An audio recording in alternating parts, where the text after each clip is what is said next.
امشب در 24 ترامپ میگه جمهوری اسلامی منشأ شر و نفرت، اما دیگه نخواهد بود. رئیس جمهوری آمریکا گفته حالا که ایران زرادخانه هسته‌ای نداره، همه باید به توافق صلح ابراهیم بپیوندند. مخالفت تهران با خلع سلاح گروه حزب الله. بیروت دخالت جمهوری اسلامی در امور داخلی لبنان رو محکوم کرد. تصمیم نتانیاهو برای آغاز عملیات جدید برای اشغال کامل نوار غزه. نخست وزیر اسرائیل میگه هدف ریشه کن کردن حماسه. و دیدار احتمالی ولادیمیر پوتین و دونالد ترامپ در هفته آینده. کرملین میگه ملاقات شاید در امارات متحده عربی برگزار بشه. از استودیوی ایران اینترنشنال این 24 است با فرداد فرهزاد. بینندگان ایران اینترنشنال در ایران و سراسر جهان سلام و وقت بخیر. رئیس جمهوری آمریکا میگه جمهوری اسلامی منشأ نفرت و شرارت، اما به گفته او ایران در سالهای آینده بسیار متفاوت خواهد بود. دونالد ترامپ در این حال با تاکید بر نابودی زرادخانه هسته ایران کشورهای خاورمیانه رو به پیوستن به توافق صلح ابراهیم با اسرائیل دعوت کرده. ترامپ در این حال هشدار داده اگر جمهوری اسلامی دوباره فعالیت‌های هسته‌ایش را از سر بگیره، ایالات متحده مجدداً به این تأسیسات حمله می‌کنه. همزمان با تهدیدهای تازه رئیس جمهوری آمریکا، مرکز مطالعات استراتژیک و بین‌المللی در واشنگتن با استناد به تصاویر ماهواره‌ای میگه ایران در تأسیسات زیرزمینی کلنگ گزلا نزدیک سایت هسته‌ای نتنز به ساخت و سازها ادامه میده. تأسیساتی که در حملات اخیر آمریکا و اسرائیل آسیبی ندیدند. آرش علایی از کاخ سفید و سمیرا قرایی از وزارت خارجه با ما هستند. با آرش شروع می‌کنم. در کاخ سفید آقای ترامپ نه تنها گفته که دوباره به تأسیسات هسته ایران در صورت شروع دوباره غنیسازی حمله میکنه، بلکه میگه که ایران کشوری بسیار متفاوت خواهد بود در سالهای پیش رو. دیشب آقای ترامپ اینجا در کاخ سفید کنفرانس خبری داشت و خب طبق معمول از هر دری صحبت کرد، از جمله در مورد جمهوری اسلامی و برنامه هسته‌ایش، و بعد هم در اونجا یک قسمتی بود که داشت صحبت میکرد رئیس جمهوری آمریکا در مورد نوع حکومت جمهوری اسلامی و اینکه این حکومت نفرت پراکنی است و یک حکومتی است که در منطقه آشوب به پا می‌کند. و در ادامه گفتش که اگر جمهوری اسلامی به این نتیجه رسیده است که می‌خواهد تأسیسات هسته‌ایش رو که به طور کامل نابود شده است در حملاتی که آقای ترامپ ادعا می‌کند بی عیب و نقص توسط نیروی هوایی آمریکا صورت گرفته است، آقای ترامپ گفت اگر جمهوری اسلامی این کار انجام بدهد، آمریکا باز خواهد گشت، که معنیش این است که در واقع دوباره حمله خواهد کرد به این تأسیسات جدیدی که اگه قرار باشه جمهوری اسلامی راه بندازد. در ضمن آقای ترامپ اونجا گفت فکر می‌کند رهبران جمهوری اسلامی اینها فهمیدند، و بعد گفت حرفایی که رهبران جمهوری اسلامی میزنن باد هواست. یک سری حرفایی الان دارن میزنن که برای استفاده داخلی است و آقای ترامپ خیلی به اونها توجه نمی‌کند. نکته‌ای که در این صحبت‌ها فردا توجه من رو به خودش جلب کرد، بخش بعدی این صحبت‌ها بود که اونجایی بود که آقای ترامپ صحبت کرد راجع به یک سفارش جدیدی که نیروی هوایی آمریکا داده است برای ساخت بمب افکن‌های بیتو جدید. این همون بمب افکن‌هایی است که تأسیسات هسته‌ای حکومت جمهوری اسلامی رو نابود کردن، منتها مدل جدیدشون، ورژن جدیدشون.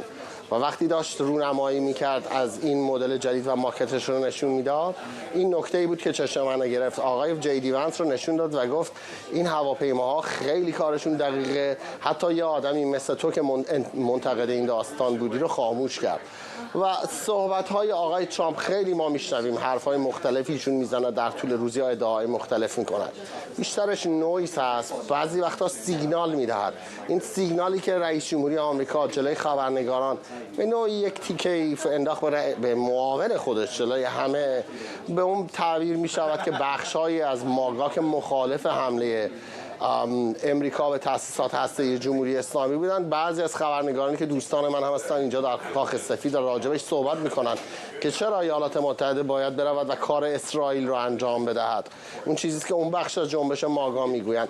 در این حال هم آقای ترامپ الان صحبت هایی که میکنه در مورد برنامه هسته‌ای و بعد نوع ماهیت حکومت جمهوری اسلامی از کشورهای خاورمیانه خواسته است که هرچه زودتر به پیمان ابراهیم بپیوندند. آقای ترامپ یه پستی گذاشت در تروث سوشال خودش چند ساعت پیش فرداد و اونجا اشاره کرد که حالا که برنامه هسته‌ای جمهوری اسلامی نابود شده است، تمام کشورهای خاورمیانه باید بیاین و به پیمان ابراهیم بپیوندند.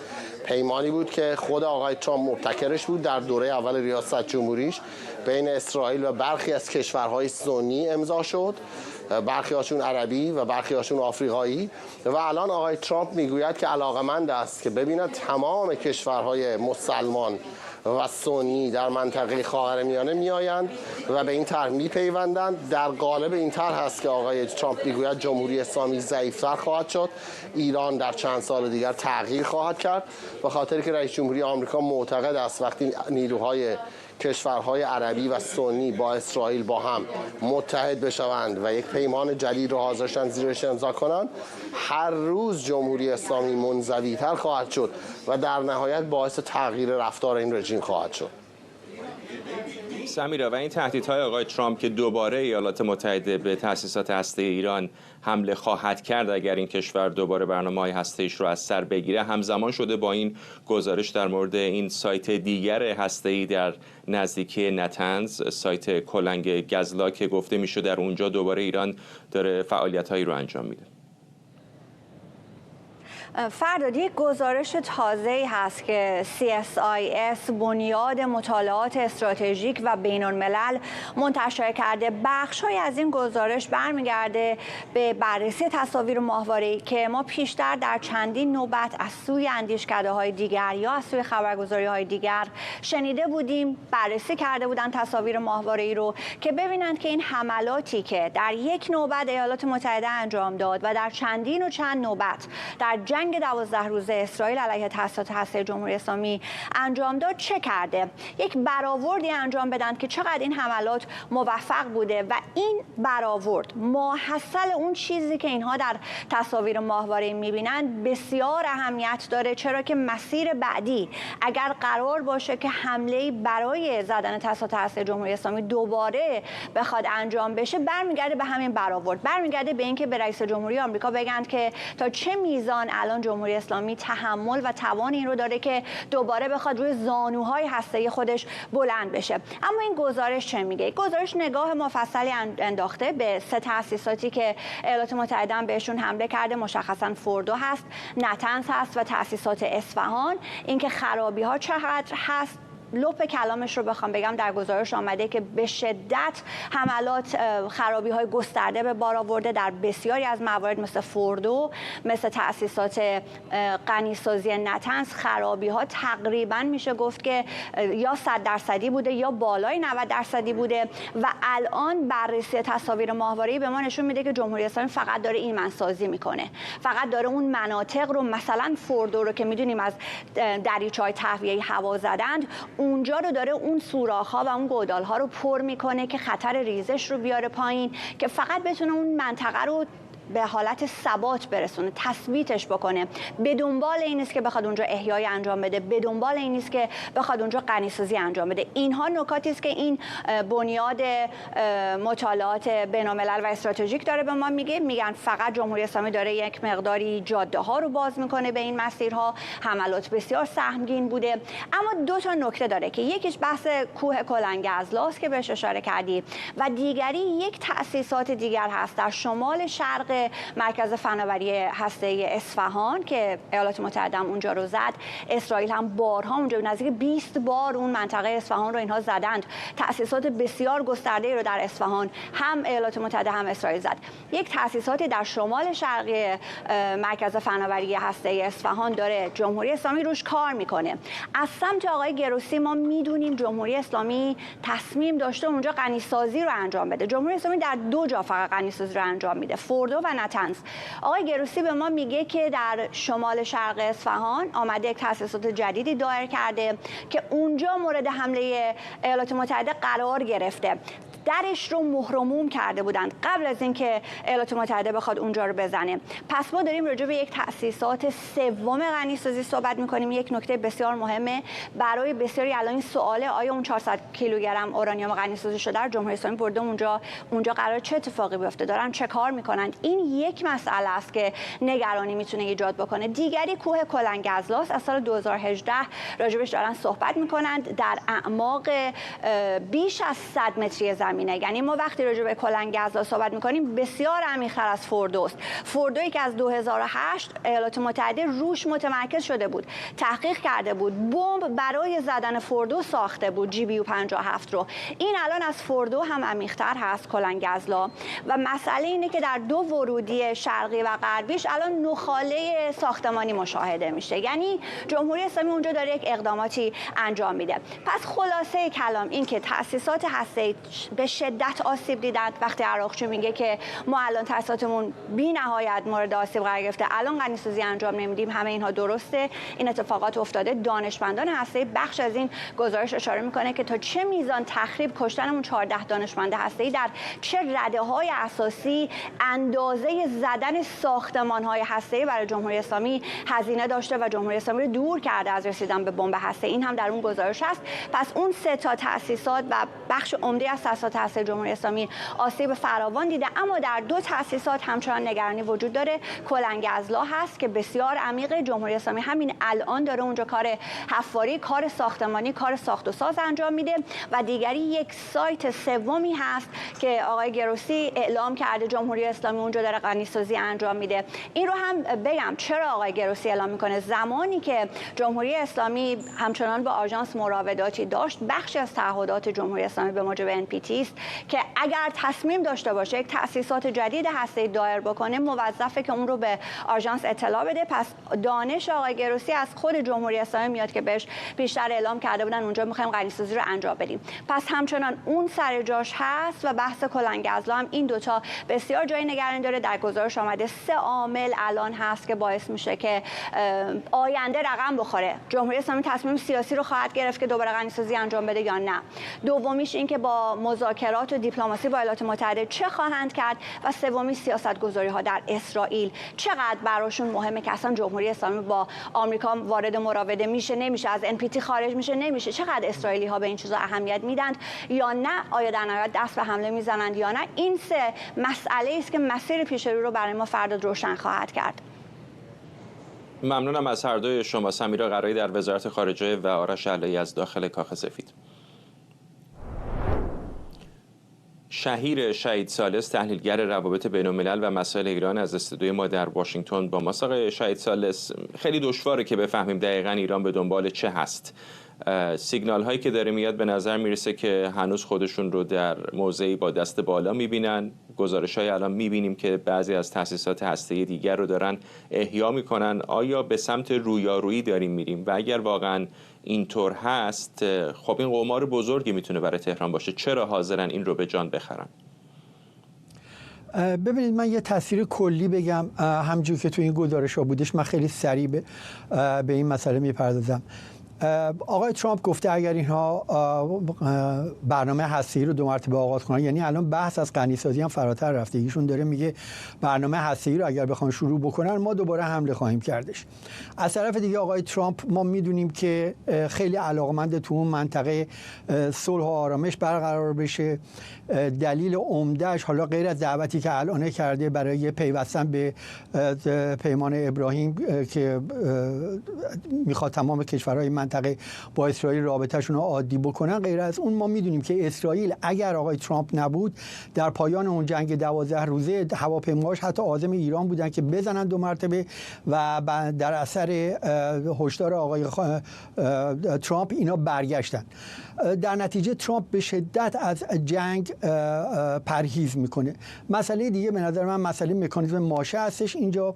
و از طرف دیگه همین که شما فرمودید، آیا ایران همچین چیزی رو میخره به جان واقعا که هم حمله اسرائیل رو تقویت بکنه امکانش رو، هم حمله امریکا رو؟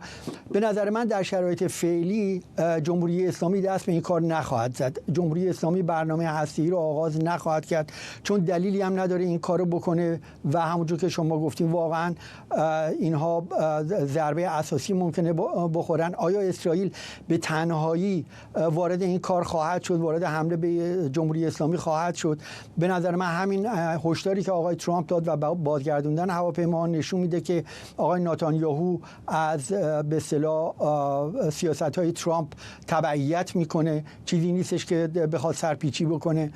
در نتیجه این مجموعه به نظر من الان تمرکز با اومدن لاریجانی هم تمرکز الان روی برنامه مکانیزم ماشه هستش و اینها میخوان هر جور شده مکانیزم ماشه رو که خب خطرات جدی هم میتونه برای جمهوری اسلامی داشته باشه و برای کل ایران میتونه داشته باشه جلوی اون رو بگیرن و شاید آقای لاریجانی یعنی شاید که به احتمال قوی مأموریتش این هستش که آمده دنباله اون کارهایی که زمان سولانا انجام میداد و وارد مذاکره شده بود به قول خودش میگفت تقریبا کار تموم بود که احمدی نژاد جلوش رو گرفت واقعا بیان جلوی اکتیو شدن و فعال شدن مکانیزم ماشه رو بگیرن که حالا اگر خواستیم من هم در این مورد توضیح میدم که چه خطراتی ممکنه برای جمهوری اسلامی داشته باشه. به نظر من در پاسخ به شما به سمت فعالیت هسته‌ای الان در این شرایط نخواهند رفت، به سمت غنی‌سازی نخواهند رفت، هرچند که در به اصطلاح شعار این رو اعلام میکنن همونجور که ترامپ درست گفته مصرف داخلی داره. ولی تا چه اندازه میتونن زمان بخرن؟ میشه حد زد به قول شما که شاید بخشی از نظام به این جنبندی برسه که دست کم الان که وضعیت خطرناکه ترامپ هم در کاخ سفید هست فعلا کاری نکنیم که تنش‌ها رو بالا ببریم. ولی خب آقای نتانیاهو دولت اسرائیل و حکومت اسرائیل به طور کلی حتی بدون دولت او هم میدونن که ممکنه یک توقف کوتاه مدت زمان بخره برای جمهوری اسلامی تا رئیس جمهوری بعدی آمریکا بیاد و شاید روی کردشون رو عوض بکنن. آیا به نظرتون اسرائیلی ها دست روی دست خواهند گذاشت؟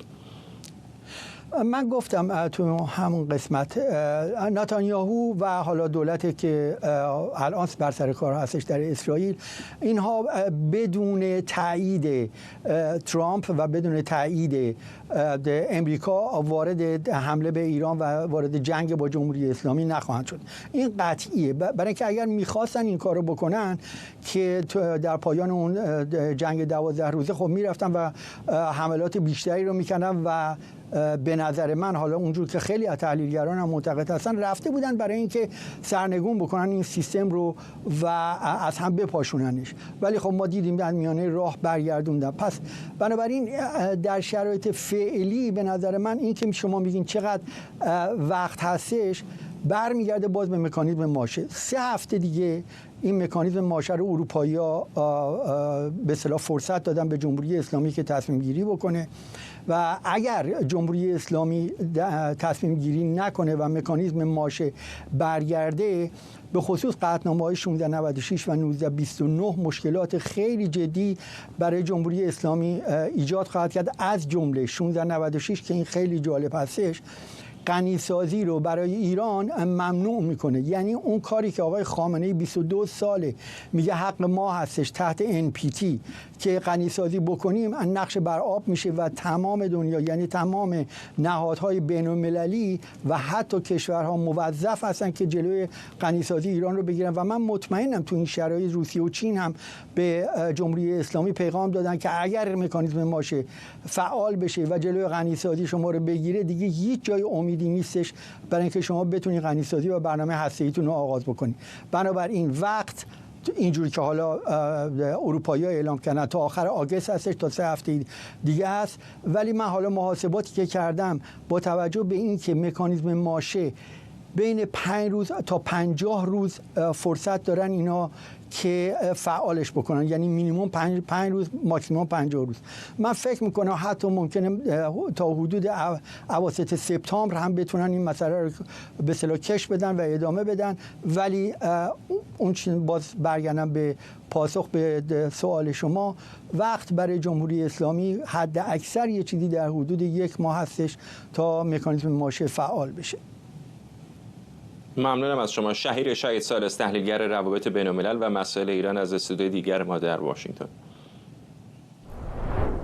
رهبر جمهوری اسلامی علی اکبر احمدیان و علی شمخانی رو به عنوان نماینده‌هاش در شورای دفاع و علی لاریجانی رو به عنوان نماینده‌اش در شورای عالی امنیت ملی منصوب کرده. شورای دفاع نهاد جدیدیه که چند هفته بعد از برقراری آتش‌بس در جنگ 12 روزه برای بررسی طرح‌های دفاعی و ارتقای توان نیروهای مسلح تشکیل شده. در همین حال رئیس ستاد کل نیروهای مسلح ایران به آمریکا و اسرائیل هشدار داده هر گونه حمله جدید به ایران با پاسخی کوبنده‌تر و متفاوت مواجه میشه.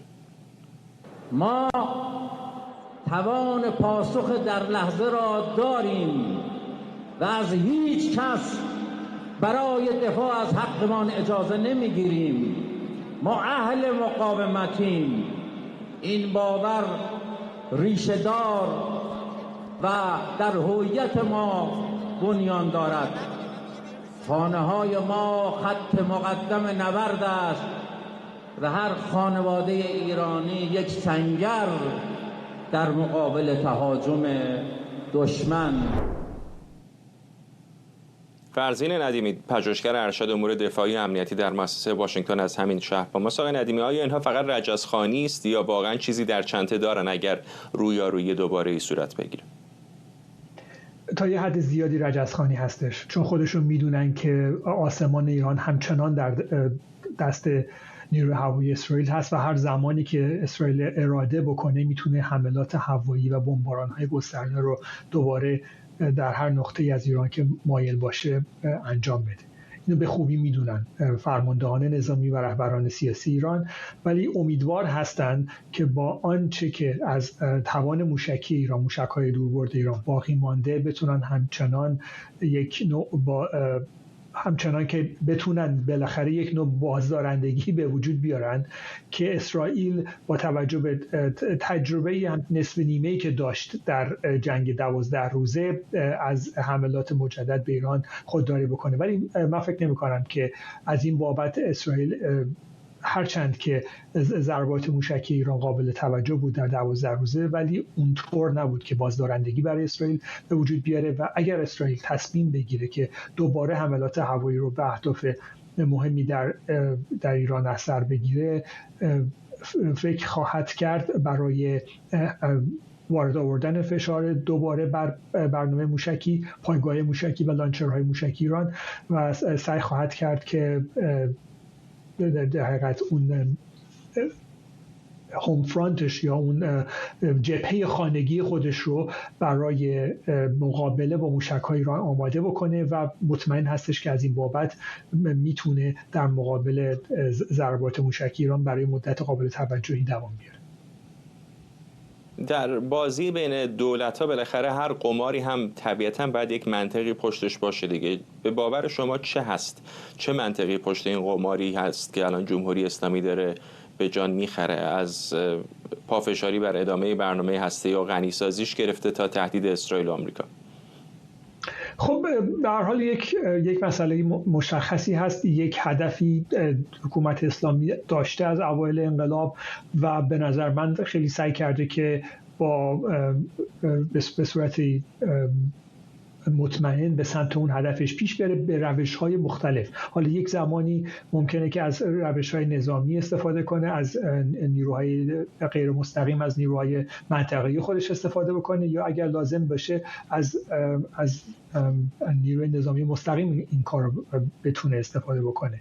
اگر یادتون باشه 2 سال پیش، سال 1402، وقتی که همین آقای احمدیان به عنوان دبیر شورای عالی امنیت ملی انتخاب از طرف رهبر حکومت اسلامی منصوب شد، همون موقع یک صحبت‌هایی در بین سفرا و دیپلمات‌های حکومت اسلامی کرد و گفتش که ضمن عقب نشینی از اون نرمش قهرمانانه‌ای که انجام داده بود و بحث که بر اطراف مسئله نرمش قهرمانانه بود، گفتش که اینا صرفاً اقدامات تاکتیکی هستش که برای رسیدن به هدف و برای دور زدن موانع برای رسیدن به هدف آدم انجام میده. یک زمانی ممکنه لازم باشه که نرمش قهرمانانه و دیگر امتیاز دادن‌های تاکتیکی رو انجام بده، ولی مسئله اینجاست که هدف مشخص هست و در موارد دیگه ممکنه اگه لازم باشه از اقدامات دیگه ما باید استفاده بکنیم تا به اون هدفمون برسیم و در این مورد هم اگر احساس بکنن که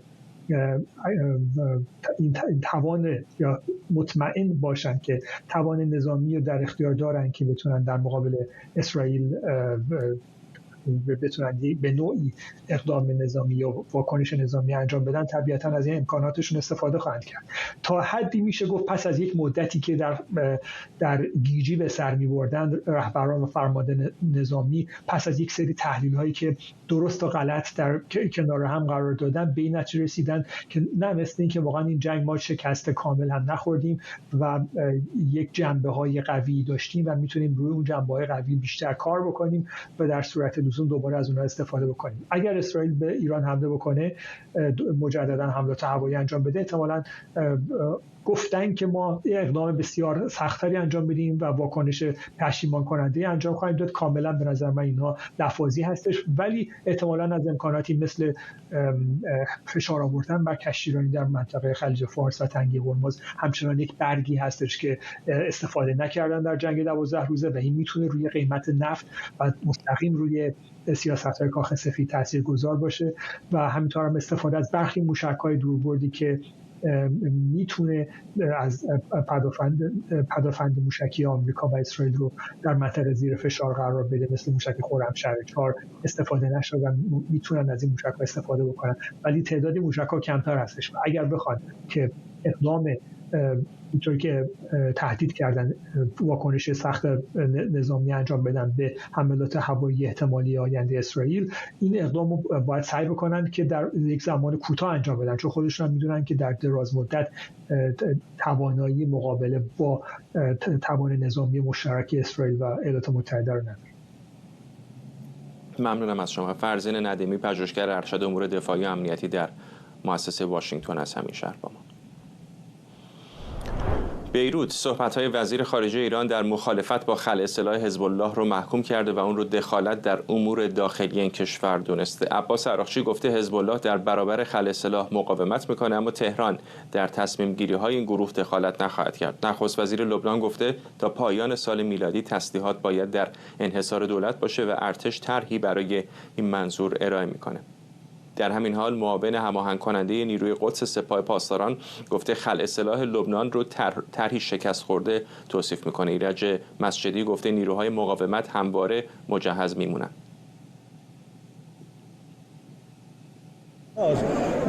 به نظر من هیچ موقع به نتیجه نمیرسه، چون سلاح مقاومت سلاح مردم لبنان در دفاع از این سرزمین. اون جناح صهیونی آمریکایی که تلاش میکنن مقاومت خلع سلاح بشه، ولی این اتفاق نخواهد افتاد. متیو لویت، کارشناس ارشد و مدیر برنامه مبارزه با تروریسم در انستیتوی واشنگتن از همین شهر با ما. آقای لویت، فقط تهران نیستش که ابراز نگرانی کرده، خود لبنان هم میدونیم، خود حزب الله هم میدونیم که به این راحتی ها سلاحاش رو کنار نخواهد گذاشت. به چه سمتی به نظرتون خواهیم رفت؟ یا دولت مرکزی با حزب الله درگیر خواهد شد یا میشه تصور کرد که این گروه سلاحاش رو کنار بذاره واقعا؟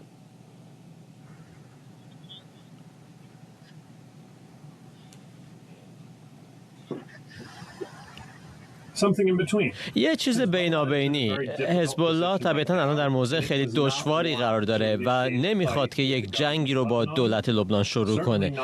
قطعاً بعد از اینکه اقداماتی رو کرد که منجر به جنگ شد، جنگی که با اسرائیل به راه انداخت و خب لطمات زیادی رو به حزب الله و کل لبنان وارد کرد. بنابراین نگرانی اونها این است که یک جنگ داخلی بین احزاب مختلف در لبنان دوباره برگرده به اون جنگ، تبدیل بشه به جنگ داخلی لبنان در گذشته. همزمان اسرائیل همچنان داره سلاح‌ها و پرسنل حزب الله رو هدف میگیره، مخصوصا در جنوب رودخانه لیتانی، و بعد دولت آمریکا هم فشار قابل توجهی داره وارد میکنه بر دولت مرکزی لبنان که گام‌هایی برداره برای شروع خلع سلاح حزب الله. بنابراین حتی یونیفیل، نیروی حافظ صلح سازمان ملل، هم اعلام کرده که تونل‌هایی یافته که در اونها سلاح‌های حزب الله جاسازی شده که اینها رو امروز مصادره کردن. بنابراین من انتظار دارم که گام‌های کوچکی شاهد باشیم، هم در مورد خلع سلاح و هم در مورد بحث تأمین مالی. یعنی بانک مرکزی لبنان اعلام خواهد کرد که هر کسی که با مثلا قرض‌الحسنه یا نهادهای مالی حزب الله تبادلی داشته باشه تحریم بشه. اینا گام‌های کوچکی است ولی گام‌های در مسیر درست. برای دولت لبنان به نظر میرسه تا اندازه شبیه بازی باخت هست. اینطور نیست؟ چون یا باید به قول شما با حزب الله درگیر بشه برای خلع سلاح کردن اونها، یا اگر دست روی دست بذاره و کاری نکنه دیر یا زود با اسرائیل درگیر خواهد شد.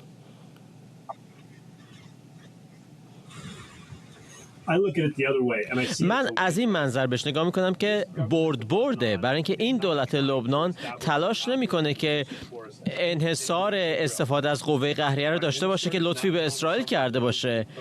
این نخست وزیر کنونی طرفدار اسرائیل نیست. این کارو میکنن برای اینکه میخوان حق حاکمیت کشورشون رو دوباره به دست بیارن و اگر این زمانی که این شرایطی که یک نیروی شبه نظامی داریم در کشور که از خود ارتش کشور مسلح‌تره و مجهزتره و نیروی نیابتی یک کشور خارجی یعنی ایران، هرچی بیشتر این وضعیت ادامه پیدا کنه به زیان بیشتر اونها خواهد بود. بنابراین اینها درک میکنن دولت مرکزی که برای اینکه منابع مالی و سرمایه‌گذاری جامعه جهانی رو جذب کنه باید که از این بحران سیاسی خارج بشه، چرا که هم بحران سیاسی دارن و هم بحران عمیق اقتصادی. اکثریت قاطع مردم لبنان محتاج و خواستار اون حمایت مالی بین‌المللی هستند و خسته هستند از این حزب اللهی که کشور رو در برزخ بین جنگ و صلح نگه داشته. بنابراین دشوار خواهد بود، تردیدی نیست، اما فکر می‌کنم دولت لبنان این رو به عنوان یک سناریوی برد می‌بینه تا زمانی که حمایت جامعه جهانی رو داشته باشند و از اونها نخواد جامعه جهانی که بیاد فوری این کار رو بکنه، فوری با حزب الله وارد جنگ بشه. دولت لبنان اینو به چشم یک فرصت می‌بینه که بعد دهه‌ها بالاخره به این هدف برسه. حدود 36 سال پیش 1989 دولت وقت لبنان توافقی با گروه‌های مسلح مختلف کرد که اونها سلاحشون رو کنار بذارن، اما استثنای قائل شد برای گروه‌هایی که در مبارزه با اسرائیل بودن، از جمله حزب الله لبنان، و مبنای همین مسلح باقی ماندن حزب الله هم تا الان همین بوده. آیا این اقدام دولت لبنان الان نقض اون توافق طائف به حساب نمیاد؟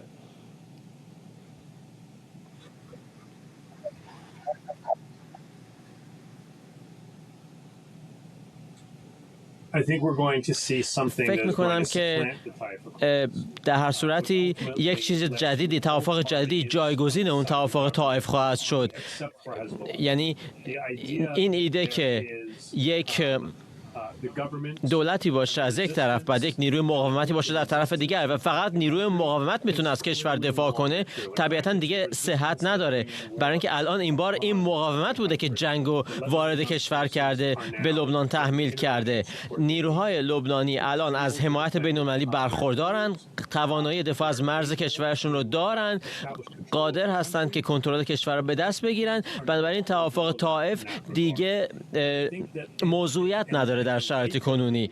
و بعد از جنگی که شاهد بودیم از زمان حمله حماس 7 اکتبر 2023 و بعد جنگ اسرائیل با حزب الله و جنگ با ایران، شاهد وضعیتی هستیم که درک عمومی اینه که دیگر قابل پذیرش نیست که یک کشور هم ارتش داشته باشه هم نیروهای شبه نظامی در چارچوب مرزهای خودش که هیچ کنترلی دولت مرکزی بر آنها نداره و این نیروهای نیابتی شبه نظامی دارن کشورهای همسایه را هم تهدید میکنن. بنابراین فرصت هست، طبیعتا شرایط پیچیده است، ولی این یک فرصت واقعی است که دولت لبنان بالاخره استفاده انحصاری از قدرت نظامی رو در دست بگیره و حق حاکمیت خودش رو بر خاک کشور اعمال کنه و در واقع این نفوذی که ایران برای دهه‌ها در کشور برخوردار بوده رو بهش خاتمه بده. این نفوذ ایران که میگید به نظر نکته مهمی میاد، چون شاید خیلی بیشتر از این که حزب الله یک گروه مقاومت در داخل لبنان به حساب بیاد، واقعا یک گروه نیابتی هست برای جمهوری اسلامی ایران. همین الان ایران، جمهوری اسلامی سوریه رو از دست داده. تنها گروه نیابتی هم‌مرز با اسرائیل که الان داره همین حزب الله هست. اگر واقعا حزب الله خلع سلاح بشه یا از همین تضعیفی که دیدیم ضعیف‌تر هم بشه، چه معنایی برای تهران خواهد داشت؟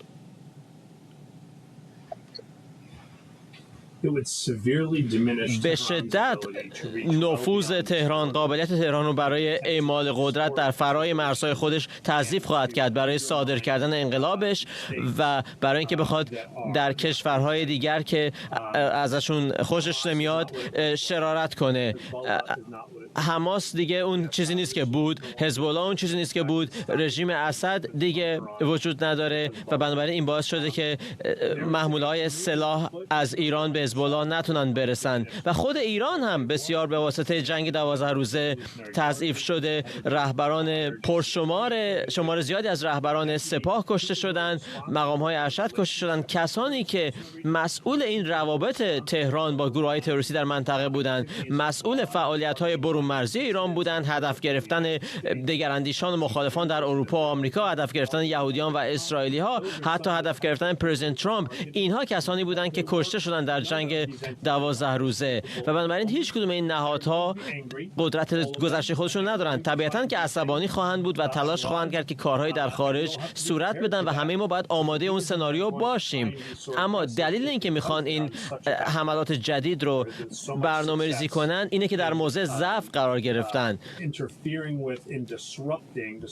بنابراین تلاششون برای تخریب و اعمال قدرت از طریق اون به اصطلاح محور مقاومت به شدت لطمه دیده. ممنونم از شما. متیو لویت، کارشناس ارشد و مدیر برنامه مبارزه با تروریسم در انستیتیوت واشنگتن از همین شهر با ما.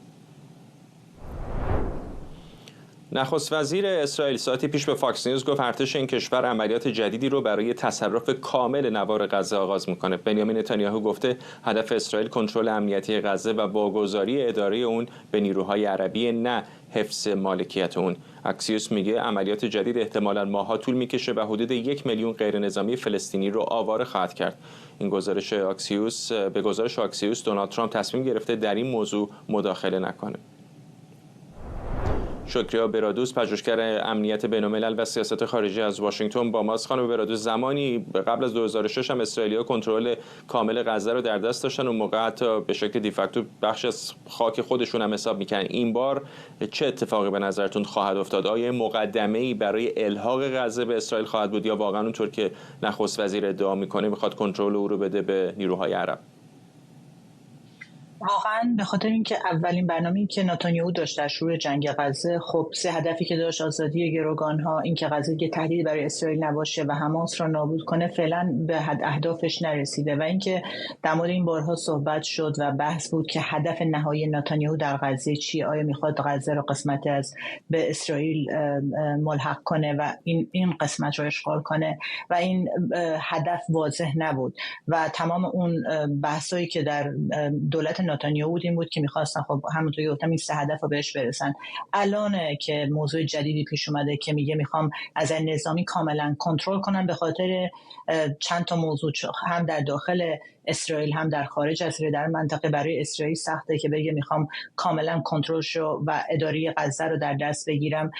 برای همین هم مثلا نتانیاهو فعلا داره میگه فقط از نظامی میخوام کنترل کنم، چون در داخل همونطور که در مطبوعات هم هست در مورد نحوه اداره این منطقه که بیش از 2 میلیون جمعیت رو داره، از نظر اقتصادی که لازمه، اداره دولتی که اسرائیل بخواد اینجا دولتی رو تشکیل بده که این قسمت رو اداره کنه، که اینجا به نظر من چیزی که باش مواجه خواهد بود اون جنگ‌های داخل غزه خواهد بود، چون که می‌دونیم با اینکه حماس نیروش از دست داده ولی از نظر یارگیری و دوباره نیروهای جدیدی رو در داخل غزه داره. پس اگر اسرائیل بخواد از نظر اداره این ادمنستریشن این منطقه رو در نظر بگیریم، اگه اسرائیل وارد بشه، نیروهای اسرائیلی وارد بشن، هر روز ما شاهد عملیات بمبگذاری، حمله و این گونه عملیات رو در داخل غزه خواهیم بود و اینجا از دست دادن خود پرسنل و نیروهای IDF یا هر نیروهای اداری که بخوان از اسرائیل به وارد غزه بشن.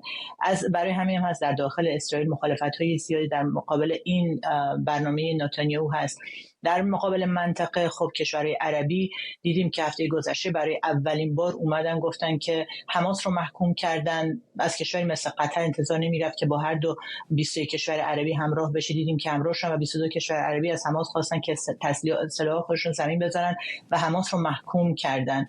و کشورهای عربی برای اینکه این مرحله از به یک صلحی برسن بین در غزه و جنگ غزه پایان برسه، این طرحی که گذاشتن، مثلا طرح دو دولت رو که از یک طرف دارن زمینه رو درست میکنن که با اسرائیل روابط نورمالیزیشن یا روابط دیپلماتیک رو شروع کنن. دولت مثلا عربستان منتظر چنین سیاستی از نتانیاهو است که بتونه راه رو هموار کنه برای چنین روابطی. ولی برای چنین روابطی چیزی که احتیاج دارن الان آتش بس در غزه است و این محکوم کردن حماس مثلا تاریخی بود که کشورهای عربی کاملا هم صدا این عملکرد حماس رو محکوم کردن.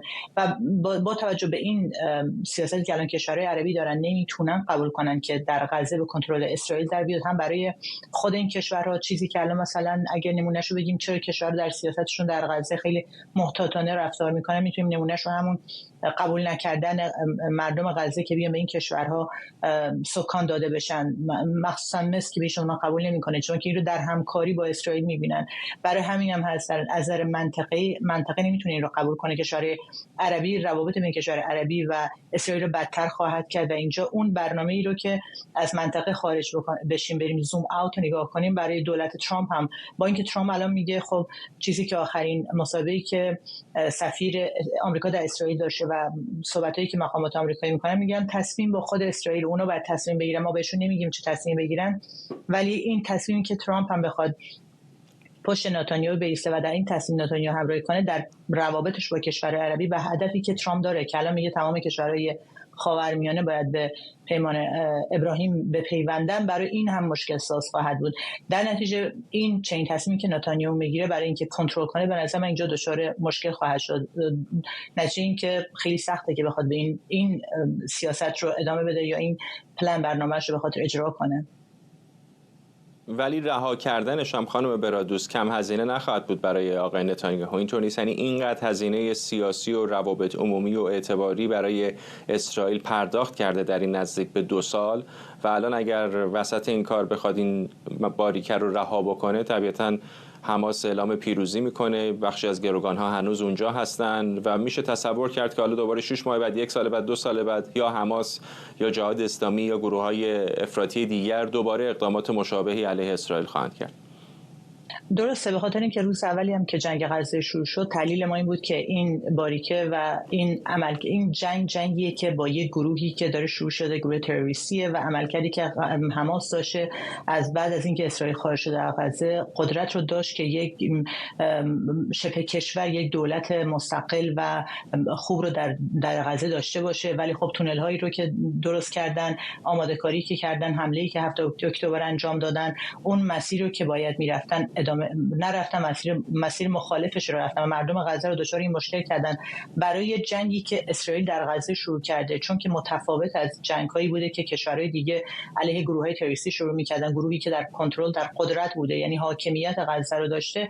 انتظار داشتیم که این جنگ هم طولانی بشه، هم سخت بشه اعلام پیروزی کردن در چنین جنگی. برای همین هم هست الان کسی جواب این سوال رو نداره که بگن خب عاقبت چه خواهد شد، چگونه به آتش بس خواهند رسید. به خاطر اینکه الان حماس تمام پروپوزال ها، تمام پیشنهادات برای آتش بس رو کاملا رد کرده. اسرائیل هم پیشنهاداتی که دولت‌های عربی رو اگه مثلا در ماه مارس در نظر بگیریم، کشورهای عربی پیشنهادی دادن که یک حکومت موقت تکنوکرات ها در غزه به قدرت برسن برای 6 ماه، بعداً به دولت فلسطینی داده بشه. این رو حماس قبول کرد، اسرائیل قبول نکرد و اون بودجه‌ای که دادن که مثلا برای ساخت غزه دوباره استفاده بشه.